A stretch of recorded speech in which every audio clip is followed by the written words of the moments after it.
base in hexadecimal. This is really nice. This is even better than octal. Remember, octal broke up into groups of 3 binary digits. Hexadecimal breaks up into groups of 4 binary digits. That's really nice because we usually organize memory based on either bytes or words. In other words, 8 bits or 16 bits. And we also get to call this something nice. We get to call this a nibble. It's just fun to say. This is a nibble, okay? So 1 hexadecimal digit represents a nibble. Okay? How many nibbles are there in a byte? There's 2, right? 4 and 4. How about a word, which is 2 bytes? Well, there's 4 nibbles. Or in other words, there's 4 hexadecimal digits. Okay? Speaking of people from Kentucky, I'm just kidding. This guy wasn't from Kentucky. I think he was from Missouri. I remember being a kid and I was working somewhere, I don't remember. But at the time I was really getting into assembly language programming on my Commodore 128. I challenged myself that summer to make a program.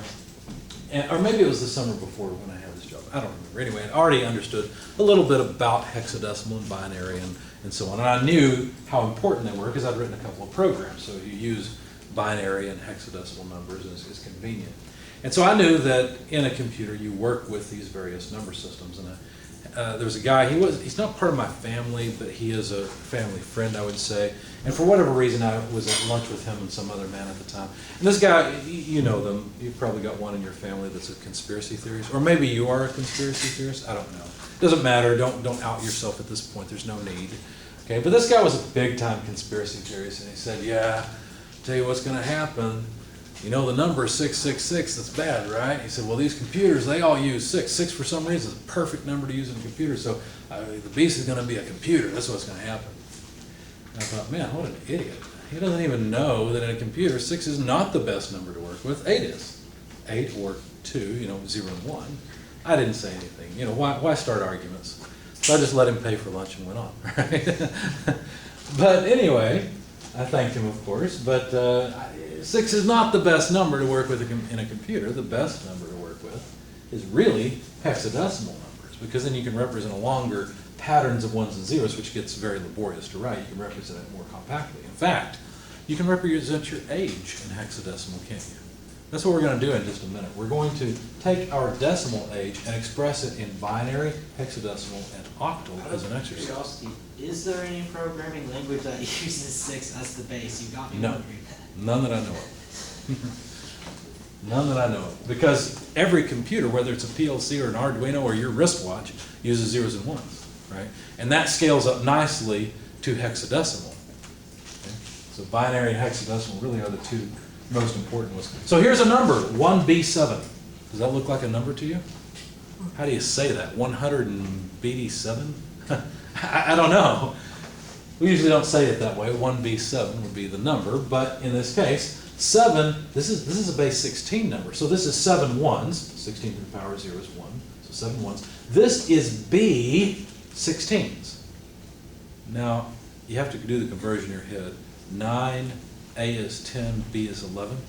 So that's 11 16s in base 10, which we're all used to and comfortable with. And it's 1 what? Is this 100s? A single hundred? This is not the hundreds place anymore. This is the 16 squareds place. It's the 256s place. So you got the 1s place, the 16s place, and the 256s place. We have 1 256, so this is 439 in base 10. See?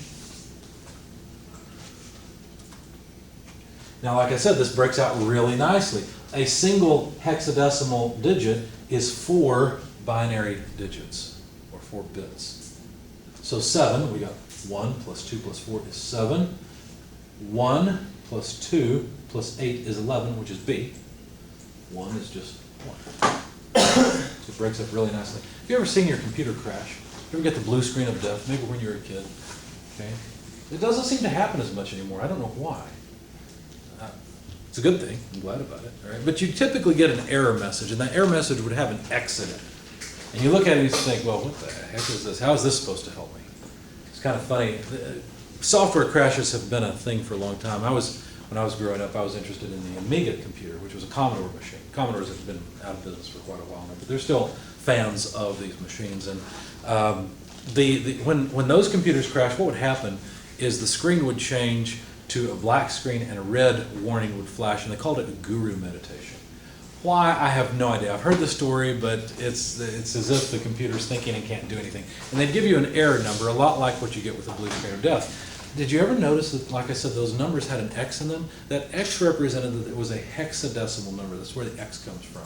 And then you notice that a lot of times those numbers had letters in them, but the letters never went beyond F.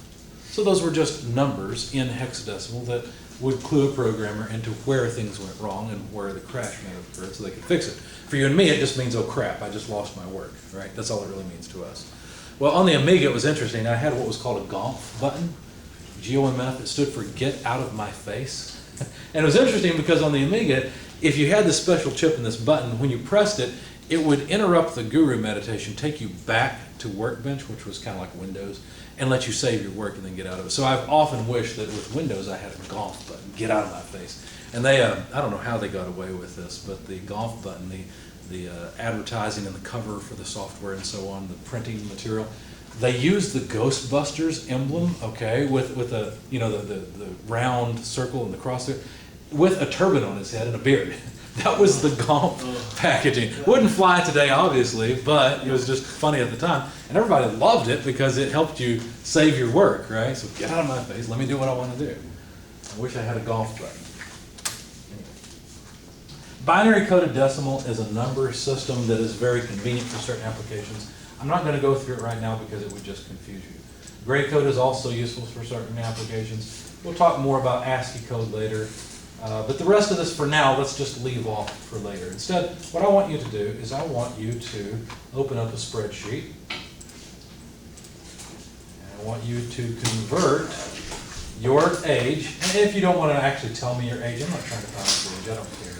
You're welcome to use whatever number you want. Okay? Just make up an age. If you wanted to be 50 right now, or you want to be 2, well, don't do 2, okay? 2 would be very easy. Do a number somewhere in the 20s or 30s, okay? But I've already made this spreadsheet. You may want to download it because it's a convenient conversion. And I'll show you a super secret program in Windows that will do this conversion for you very easily. So I'm going to make you do this conversion by hand, or essentially in your spreadsheet. But I want you to write down your age and convert it. Don't worry about binary coded decimal. Convert it to hexadecimal, to binary, and to octal. Okay? You see the way I've done this here. I have simply counted in base 10, 0 through 9, 0 through 5, and then when I needed more decimals, I just included another one, or more digits, I included another one. In base 8, I went 0 through 7, and then I had to include another digit, and so on. Now, if you continue this, it's going to take quite a while. You might try to be a little more clever and figure out the values of the positions and figure out how many of each you can put. For example, if my age is 45, how many 10s can I get out of that? I can get 4 10s, right? How many 1s can I get out of the remainder? Because 45 less 40 is 5. I can get 5 1s. So my age in base 10 I've just calculated is 45. You can see I did the easy one, right? Could I do the same thing in octal? Sure. Let me illustrate it for you. This is the 1's position. This is the what's position? The 8's. How many 8's can I get out of 45? Well, 6 8's are 48, right? So that's too much. So probably 5 8's, which is 40. So 5 in this position. So that's 40. From the 45 leaves me with 5. How many 1's? Well, that's 5 1. So my age in octal is 5 5. I look like I'm older, right? Try this when you're not 21 on your license, right? Well, this age is not in base 10, this is in base 8, right? I think you get kicked out anyway, but you might have some fun with that. So 5 5 in base 8 is my age, 4 5 in base 10 is my age. Easy. Why don't you try your age? I'm going to shut off the camera at this point. If you're watching the video, you should try this and see what you come up with. Just counting all the way up, for those of you that are older, will take a lot more time. So those of you that are older really want to do this in the most efficient way possible. But I'm going to come around and check and make sure you're able to do this. Afterward, we're pretty much done with the presentation. So afterward, we're going to watch the video Binary Brain Teaser, and then that'll be all of the lecture for today. And then we're going to go in and use the second hour or so to work on the lab.